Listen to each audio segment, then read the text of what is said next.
All right, guys, I just watched Spider-Man Brand New Day. I know it's been a while. I know I'm a little late on this one, but I got it done. And if there's one word I can use to describe Brand New Day, it's that it's frustrating. And what I mean by that is that there's so much that I loved about this movie that I genuinely thought was incredible. Some of the writing, some of the character work, I was genuinely shocked that it made me feel the way it did because I don't have that sort of affinity for Tom Holland's Spider-Man. I've never been a huge fan. Obviously, Tom Holland's a great actor. It's nothing to do with him. I think he's always given a decent performance as Peter Parker.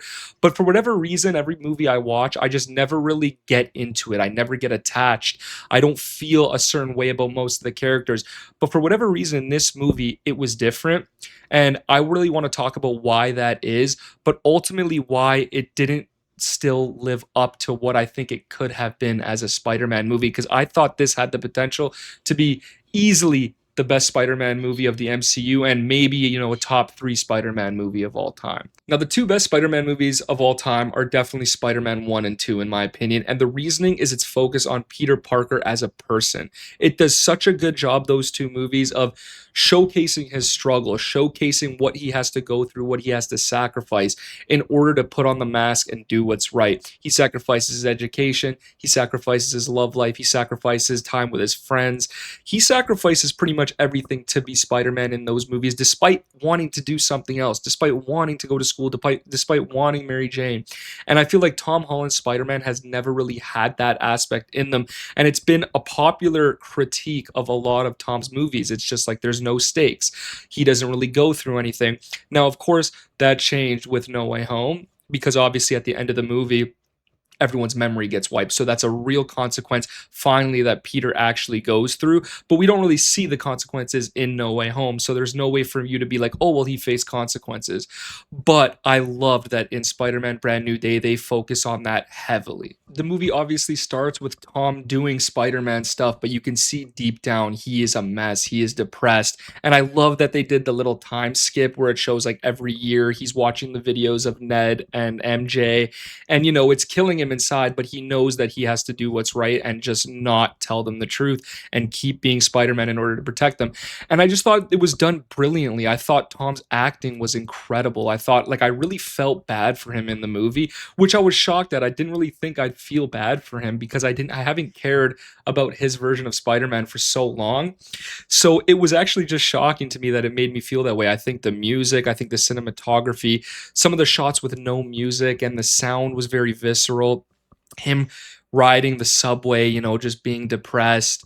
Him in his apartment. He's finally got an apartment. He's broke.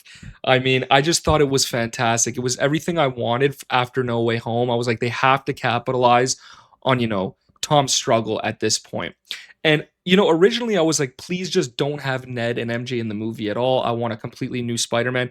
But I think they did the right thing with including them because I thought their chemistry in this movie was fantastic. And it's crazy because I never thought Tom and Zendaya had great chemistry, even though they're together in real life. I just never felt that chemistry on screen. It kind of just felt super artificial when they were together on screen. And obviously, Peter Parker and Ned Leeds are best friends, and you feel that a bit more in the other movies. They feel like they have a lot more chemistry than MJ and Peter. But in this movie, they completely turn that around. I thought the scenes with Peter and MJ, obviously there's going to be major spoilers in this video, by the way. I forgot to say that. But the scenes with MJ and Peter, when they're on the roof and Jean Grey is controlling her, but Tom doesn't know. I was moved by that scene. I was shocked. I had a feeling that it obviously wasn't MJ in the scene, but even still, I was like, that is cruel. I was like, I was feeling for my boy Tom, my boy Peter in that moment. And I just thought their chemistry, both Ned and MJ, was great with Peter Parker. Tom Zendaya, and I don't know the actor that plays Ned Leeds, but I just thought their chemistry was off the charts, and I thought every scene they were in was really fun and really felt genuine.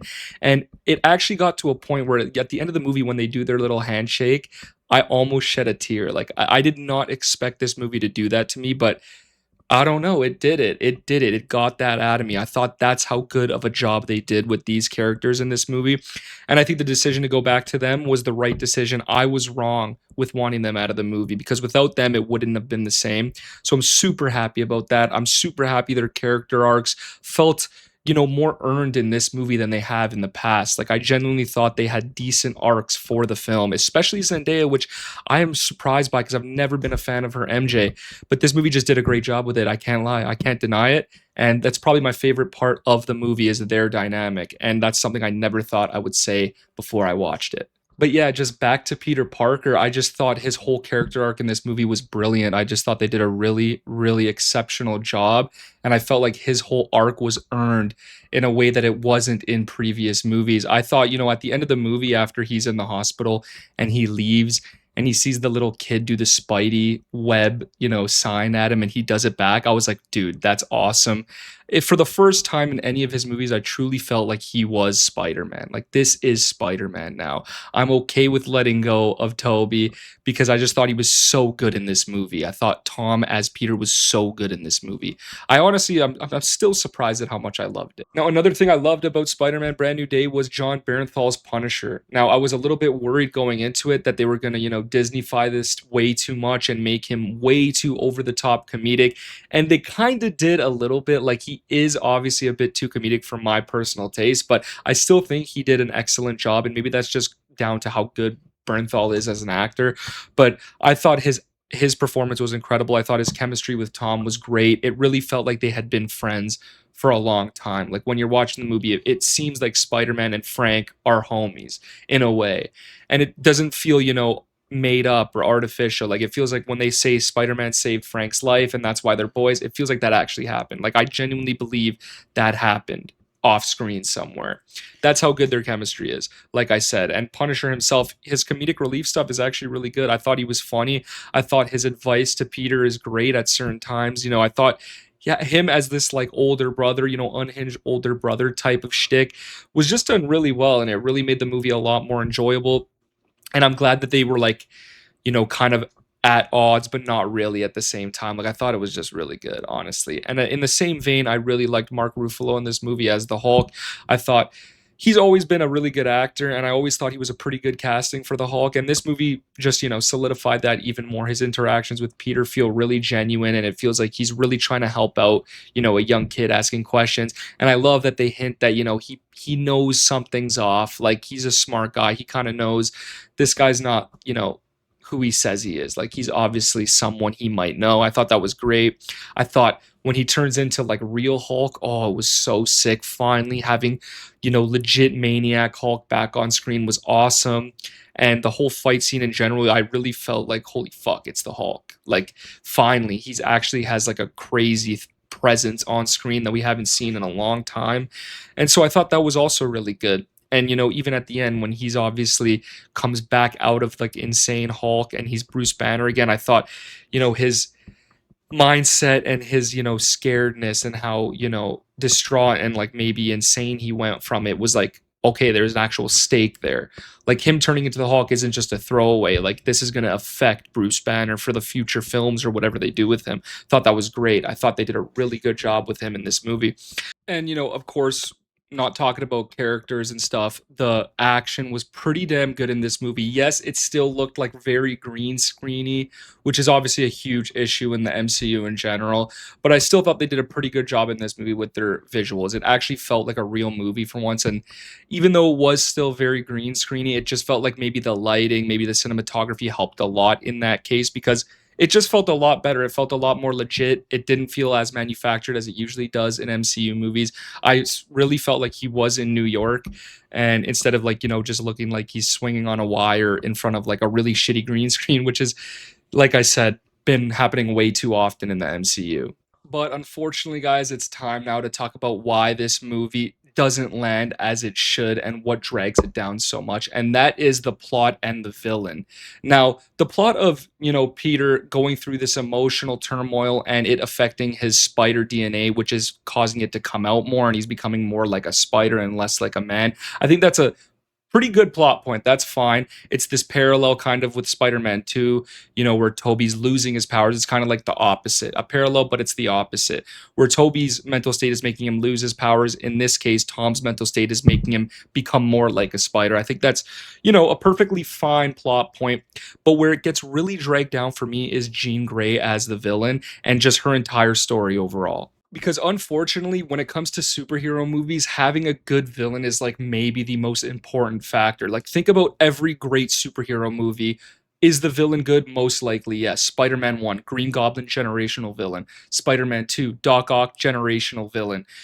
The Dark Knight, the Joker, generational villain. Like, Avengers, Infinity War, and Endgame, Thanos, generational villain. Like, the list goes on. If you don't have a good villain, you're probably not going to have a great movie. And I just think Jean Grey drags this down so much from when it could have been just one of the best movies that I've seen in the Spider-Man universe to, still a good movie, but just not one that I'm going to rank with the greats like Spider-Man 1 and 2, you know what I mean? Or The Dark Knight or something like that. It's not going to hit that level, and that's because of Jean Grey. Because, yeah, Jean Grey in this movie, I just thought absolutely sucked. Like, I thought the character sucked. I thought her personality sucked. I didn't think the acting was particularly good. Not to slight Sadie Sink. Maybe just she was given stuff that wasn't great. But I just thought narratively, a lot of stuff didn't make sense with her character. Like, she is a villain in this movie. Like, she's doing a lot of fucked up shit. And then it shows in the flashback, like, okay, wait, like, whatever. I don't know how long ago it's supposed to be, but she was a pretty normal girl. She's like 16 or 17 at this point. It's not like she's a little girl and she went through something traumatic. From the flashback, all we kind of understand is that she might have had some mommy issues. And then her sister gets kidnapped, and all of a sudden she's like a psychotic, sociopathic mass murderer. And she is a mass murderer in this movie. Like, she's killing people left and right.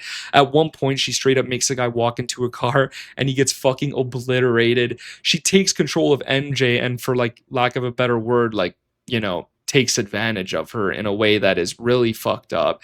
And just so many things she does in this movie does not make her seem like a redeemable character, but somehow she gets that in this movie. And I just find it to be really weird. Like, okay, so she does all these fucked up things, and then she has one conversation with Aunt May, and now she's better, and Peter forgives her, and the Punisher forgives her. Like, I don't get it. Like, if I'm Punisher in that scene and I miss and I accidentally hit Spider-Man, dude, I'm fucking reloading and I'm murking Jean Grey like right after. I'm blasting her shit to hell. And I just thought it's weird. Like, if you want her to live, obviously you want her to live because there's more movies, but don't let it be because of the charity that she was given by other characters. Because in my opinion, the charity given to her by Peter, by Punisher, it just didn't make sense to me. It just felt like it was out of place in this movie, given all the stuff she did prior. Make her get out on her own and escape. Even if she still heals Peter, no one knows where she is and she just does it, whatever. I don't like the fact that they made her have a redemption arc in this movie. I don't think that was the right move. I think they could have saved that for something else. And overall, like I said, her personality sucked. Like, she's doing a lot of shitty things, and it really emphasizes that she's messed up in the flashback, or that she has this trauma and she lost someone she loved. But then when she takes over the Punisher, she just goes like, "Oh, you're really messed up." Like, really, really out of place comedy for her character in the movie. Like, it just didn't make sense. Like, wouldn't she relate to him in some way and be like, damn, I feel sorry for this guy. I'm not going to do this. This might affect what I'm doing. But no, she takes over Bruce Banner, which she knows might kill millions of people, or whatever, hundreds of people if he gets on the loose. Like, all the stuff she does in the movie is just ridiculous. And her redemption made no sense. And her character just kind of was not a fun one to watch. I didn't like it at all. Like, she wasn't, a compelling villain to me. I just thought none of it made sense and just was very out of place, like I said before. Now, as far as other side characters go, I don't think there's really anyone that stands out. The the police detective, I don't know what her name was. She was pretty much like a whatever. She didn't even need to be in the movie, in my opinion. Scorpion, barely in the movie, serves almost no purpose. The leader of the whatever that government agency is, dude, some of these characters I don't remember their names, but nothing really great about any of them, nothing necessarily bad. They're kind of just there, and they don't really provide anything for the film. And in my opinion, that is why it's just like it goes down from a great movie to like a good movie for me. And that's why it's so frustrating, because I thought this movie just had everything it needed in terms of Peter Parker, in terms of his friends Ned and MJ. Like, their whole thing was great. Like I said before, I loved everything about it. I love Peter, attacking his struggles and focusing on the struggles that he has. And overall, like, I still really liked the movie and I really liked the ending. But like I said, Jean Grey, some of the side characters really, really brought it down. The plot wasn't anything, to write home about. And That's it, guys. I think overall this movie's still just going to be like a 7.5 to maybe an 8 out of 10, just because I love Peter in this movie so much, along with Ned and MJ, and obviously Punisher. Like, that really is doing like some heavy lifting here, because if that was even a bit worse, like, this movie would be brought down even more. But that being said, I'm still really excited to see what's next for Tom. Like, I think after this, like I said at the end, I was like, dude, I loved his arc. I thought he was great. I thought this was actually Spider-Man for the first time. And let's hope they do something great in the next movies that he's in, because I hope at this point they don't reboot it again, because I'm finally starting to like Tom as Spider-Man. But we'll see, guys. I hope you all had a great day and enjoyed the video. Please like, subscribe, and comment. Peace.